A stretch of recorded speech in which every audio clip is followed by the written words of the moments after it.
Il y a de cela quelques années, alors même que j'étais encore salarié, j'avais un collègue qui m'a profondément marqué. On était dans un open space, on faisait tous le même travail et il se trouve que ce collègue-là était beaucoup moins performant que moi à tous les niveaux. J'avais de meilleures négociations que lui, j'étais plus rapide que lui, je faisais beaucoup moins d'erreurs que lui, mes reportings étaient parfaits. En réunion, j'étais très souvent félicité pour la qualité et la productivité de mon travail et pourtant, à la fin d'année, il avait de meilleures augmentations que moi. Avez-vous déjà entendu parler du plafond de verre? Dans cette vidéo, on va aborder un sujet tabou. Reformulé autrement, existe-t-il en France un système qui empêcherait aux Noirs d'atteindre les sphères les plus élevées dans les entreprises? Regardez très bien cet extrait et on se reparle juste après. Tyler, ça fait 10 ans que je suis là. J'ai amené 85% des clients. Grâce à moi, cette entreprise est passée de 6 employés à plus de 60. C'est devenu une machine de guerre. J'ai souvent travaillé plus de 20 heures par jour.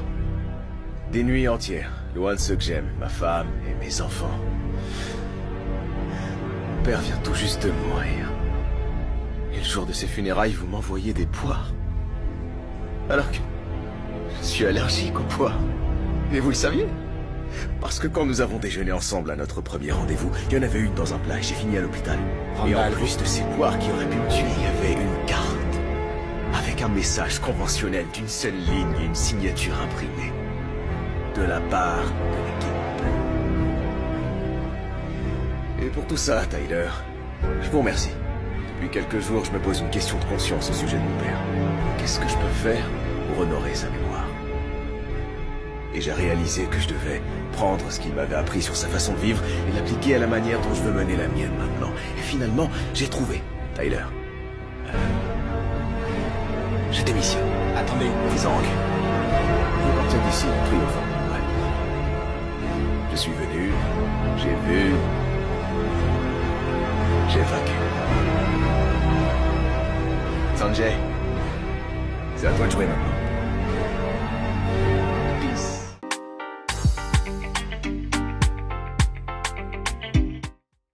Salut à toi et bienvenue sur ma chaîne, moi c'est Philippe Simo. Et si je te parle de business, de mindset, de gestion des finances.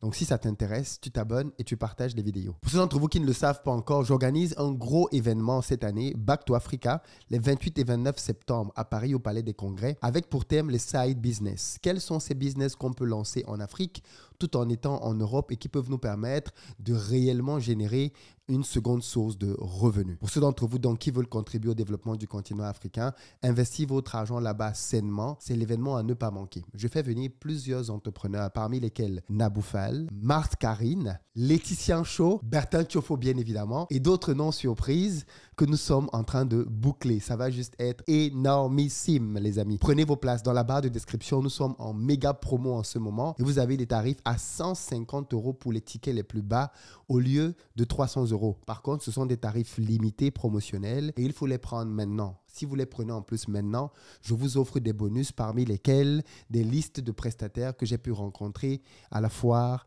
de Canton. Bref, je ne vous en dis pas plus. Dans la barre de description, vous avez le lien.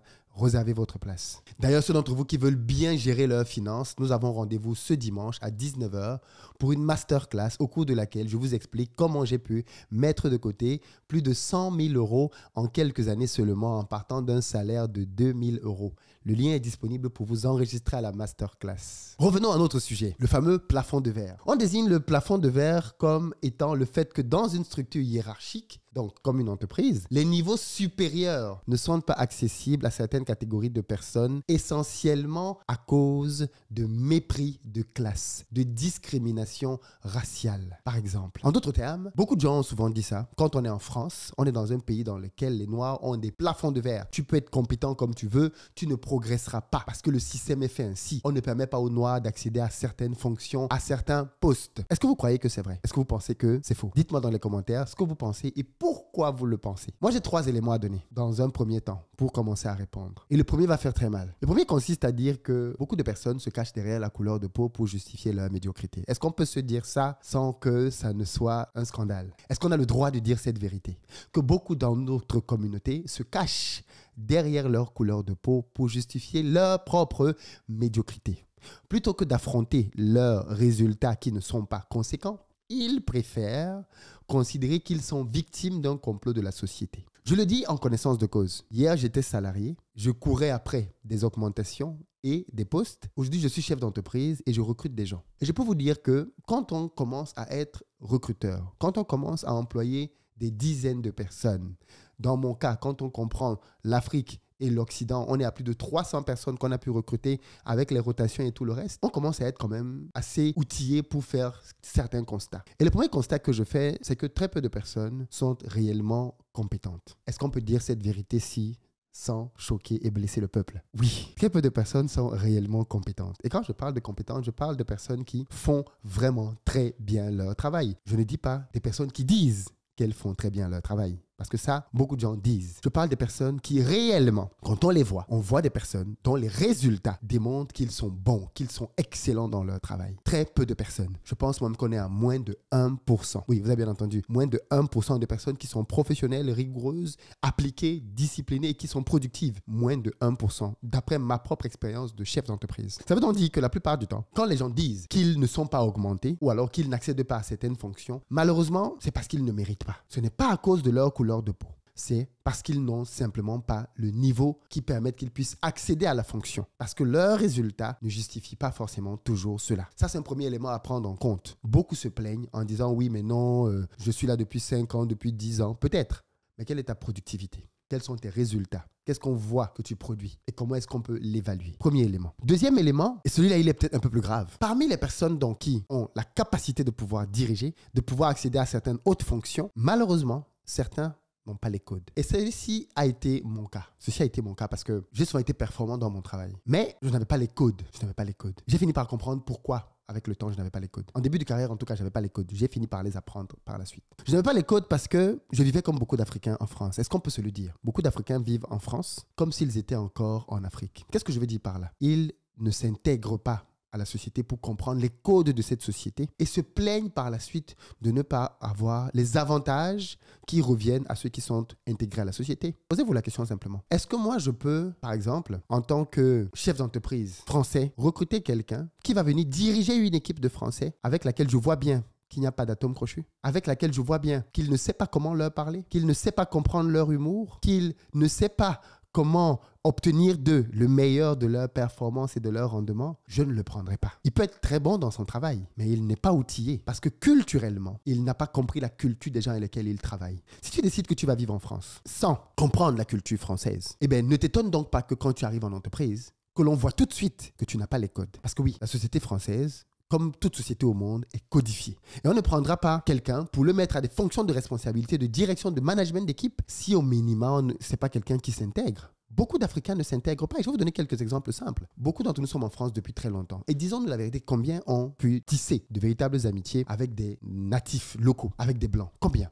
Très peu. J'ai remarqué que la plupart des Noirs qui sont à des postes importants, parce qu'il y en a quand même, ça va être des gens qui, quand tu le vois, tu vois très peu d'Afrique en lui. C'est-à-dire que tu vois que lui là, le frère là, on l'a perdu. Hein? Le gars, il sort le chien, il joue le chien dans la rue. Tu dis, hé, mon frère, c'est comment? Plus sérieusement, j'ai remarqué que les Noirs qui atteignent certaines fonctions vont peut-être parfois venir des îles, donc ils ont déjà une certaine culture occidentale, parce qu'ils sont peut-être nés, ils ont grandi en France, sont parfois nés en France et ont grandi en France. Mais peu, il y en a, hein, mais peu viennent du pays. Parce que ceux qui viennent du pays ont ce problème, comme je disais, de la culture à apprendre, à intégrer et à pouvoir distiller ça. Parce que si tu es dans une entreprise, tu dois pouvoir le distiller. Comment est-ce que moi j'ai appris tout cela? Grâce à un collègue, il y a de cela pas mal d'années. C'était un collègue très open, parisien, qui m'a vraiment pris sous son aile. Je crois qu'il était mon aîné de 1 ou 2 ans, mais très friendly. Et c'est avec lui que j'ai compris les erreurs que je faisais avant au travail. Avec ce gars, parce que quand tu arrives le lundi, vous parlez de vos week-ends. Oui, moi j'ai fait ci, moi j'ai fait ça. En général, tu vas passer le week-end avec les gens de ta communauté. En général. Donc tu vas dire oui, on était à telle fête, on était à tel restaurant, on était à tel, ou alors même on était à la maison, ainsi de suite. Mais ce collègue-là, week-end après week-end, c'était des masterclass. Oui, je suis allé à la randonnée à Fontainebleau, je suis allé faire une Via Ferrata. Je ne savais pas ce que c'était que la Via Ferrata. C'est avec lui que j'ai appris les Via Ferrata. Dans le sud de la France, en Espagne, c'est avec lui que j'ai appris tellement de choses. Parce que c'était simplement quelqu'un qui, comme beaucoup de Français, ces week-ends, il les occupait à des activités. Et tout a changé le jour où il m'a proposé de venir, parce que moi, bizarrement, je suis quand même assez curieux. Il m'a proposé d'aller faire une randonnée une fois à Fontainebleau. Et je me suis dit, oh, pourquoi pas. Et quand on arrive à Fontainebleau, ce jour-là, qu'on a fait une randonnée à Fontainebleau, je suis devenu accro. C'est maintenant moi qui commence à lui dire, oui, quand est-ce qu'on y retourne, ainsi de suite. Il avait une autre passion, l'automobile. Il avait lui-même acheté une petite coupé sport. Donc, week-end après week-end, il essayait d'aller sur des pistes pour pouvoir tourner avec sa voiture. Les délires, comme on peut dire chez nous, des délires de blanc. Mais chaque week-end qu'il revenait après avoir fait un tour de piste, il te disait qu'il a rencontré tel PDG, tel directeur, tel ceci, qui était dans le circuit avec lui, il lui a donné son numéro, ils se sont revus parfois. Ok. Et je me suis donc rendu compte que dans la culture occidentale, les rencontres, les endroits où tu vas aller vont beaucoup déterminer les rencontres que tu vas faire. Il se trouve que nous, malheureusement, comme nous venons d'Afrique, il y a beaucoup de choses que nous n'avons pas l'habitude de faire dans nos pays et auxquelles nous ne sommes pas très ouverts. Si c'est du foot, nous allons vouloir bien jouer. Mais si on nous amène dans un domaine qui n'est pas le nôtre, bien souvent on va se retirer. Or, beaucoup de Blancs ne jouent pas au foot. Certains peut-être jouent au foot, mais la majorité ne joue pas au foot. Donc, ils ont beaucoup d'autres activités qu'ils vont faire les week-ends. Mais nous refusons généralement. Et pourtant, quand tu t'intègres à ça, une fois, deux fois, tu commences à les côtoyer. Et plus tu les côtoies, plus tu comprends la culture. Plus tu comprends l'humour. Plus tu comprends les non-dits. Plus tu comprends l'hypocrisie. Plus tu comprends les phénomènes de classe. Tu comprends tellement de choses en côtoyant de plus en plus les personnes qui sont dans le pays dans lequel tu vis. Si tu aspires demain à les diriger au travers de ta boîte ou en étant manager d'une entreprise, tu as intérêt à comprendre la psychologie des gens que tu vas diriger. C'est fondamental. Et donc moi, grâce à ce camarade, c'est ce collègue-là, j'ai gagné beaucoup d'années en termes de compréhension de culture française, ainsi de suite. C'est à ce moment-là que je me suis rendu compte qu'en fait, tu peux vivre en France 50 ans et ne vraiment jamais comprendre la culture française, ou du moins rester sur des clichés, sans vraiment prendre le temps d'approfondir, parce que tout simplement, quand on vient d'Afrique, on a nos repères ici. Tu trouves tes amis du pays, vous vivez entre vous. Vous ne vous rendez même pas compte que vous vivez en autarcie par rapport à tout ce qu'il y a autour de vous. Et vous ne vous intégrez réellement jamais. Vous pensez que vous comprenez. Vous pensez que parce qu'ils sont vos collègues, vous comprenez comment ils fonctionnent. Mais parce que vous n'avez jamais été dans la bande, dans le groupe, en réalité, vous n'avez pas les codes. Vous n'avez pas les codes. Et tant que vous n'avez pas les codes, l'impact au niveau de la carrière, c'est que vous n'avez pas la figure de quelqu'un qui peut demain représenter le leadership que l'on attend. L'autre point, c'est que, quand je dis ça, et c'est le troisième point, tu peux être bon, avoir les codes et malheureusement ne pas progresser. Oui, je ne suis pas te le dire que parce que tu as les codes, tu vas systématiquement progresser. Je dis juste que le fait de ne pas avoir les codes élimine aussi beaucoup de gens. On ne peut pas être dans une culture occidentale et on a un manager qui veut venir au travail du lundi au vendredi en boubou ou en djellaba. Ça ne va pas marcher, mon ami. En tout cas, pas en France. En 2024, ça ne va pas marcher. Tu as compris? Oui, tu as le droit de t'habiller comme tu veux, de porter la djellaba, de porter le boubou, de porter le birkini, de porter tout ce que tu veux. Mais pour l'occidental, le français, le blanc, typique, il va juste se dire, ce gars-là, si je le mets comme manager, même s'il est bon, ça va causer des problèmes. L'équipe ne va pas suivre. Donc, je ne le mets pas parce qu'il n'a pas intégré les codes. Attention, ce que je dis là, ce n'est pas pour vous demander de déposer les boubous et les djellabas. Je dis juste que c'est un choix. Si tu veux progresser en entreprise, alors sache que ce genre de choses peuvent être des freins à ton intégration, à la culture du pays dans lequel tu vis. Si tu t'en fous de ça, tu t'habilles comme tu veux. Il n'y a pas de problème. Donc, je disais, le troisième point, tu peux avoir donc les codes, avoir la performance et ne quand même pas être pris. Si tel est le cas, mon conseil pour toi est simple. Barre-toi. Aussi simple que ça. Tu n'as pas besoin de réfléchir les midi à 14h. Si tu fais ce qu'il faut et que le système te montre qu'il ne veut pas de toi, à ce moment-là, tu le vomis et tu t'en vas. Il y a toujours d'autres entreprises. Et si tu ne trouves pas d'entreprise qui te sied, tu vas à l'international. Tu vas en Amérique du Nord. Tu vas ailleurs. Tu vas là où on va reconnaître ton talent. Mais c'est facile quand même. Je dis ça parce que c'est facile pour certaines personnes de considérer que tout ce qu'on leur refuse, c'est parce qu'ils sont noirs. C'est facile. Parfois, c'est parce que tu ne fais pas l'affaire. Parfois, la preuve, quand on va en Afrique, c'est pas tout le monde qui est manager. Il n'y a que très peu de managers. Parce que la plupart du temps, les autres personnes ne convainquent pas des patrons noirs. Donc, la couleur de peau ne doit pas tout excuser. Et attention, je ne suis pas en train de dire ça pour dire qu'il n'y a pas de plafond de verre. Il existe bien évidemment. Mais le plafond de verre, ceux qui le rencontrent réellement, ce sont ceux qui sont bons. Ce sont ceux qui, en plus d'être bons, comprennent les codes et sont confrontés quand même à un mur. Moi, dans ma boîte, dans ma carrière, j'ai eu des postes de direction en France dans lesquels je manageais des gens. Mais pas au début. Au début, je n'étais pas éligible. Quand j'ai pu être compétent pour avoir ce genre de poste, eh bien, fondamentalement, à ce moment-là, j'ai commencé à taper aux portes et on a commencé à m'ouvrir des portes pour certains types de postes. Pas avant. Je dis ça une fois de plus, pas pour disqualifier quelqu'un, mais pour dire que voilà les étapes à suivre. D'abord, tu dois être bon, c'est le minimum. Ça ne suffit plus. C'est pas le meilleur qu'on recrute. Pour revenir au cas de mon collègue, c'était pas le meilleur. C'était celui qui avait tous les codes. Les codes de la machine à café, les codes du papato, les codes du Congo, ça, les codes pour faire la lèche parfois au patron, les codes pour encenser le patron. Bref, certains codes comme ça que moi je ne trouvais pas du tout nécessaires. Mais la vérité, c'est qu'à la fin de l'année, il était plus augmenté et que quand il fallait nommer un manager, c'est lui qu'on a pris. C'est lui qu'on a d'abord pris. Aussi simple que ça. Donc, en fonction de la boîte dans laquelle tu es, tu n'as peut-être pas besoin d'en arriver à ça. Mais la vérité, c'est que tu dois pouvoir te qualifier pour un poste. Ça passe par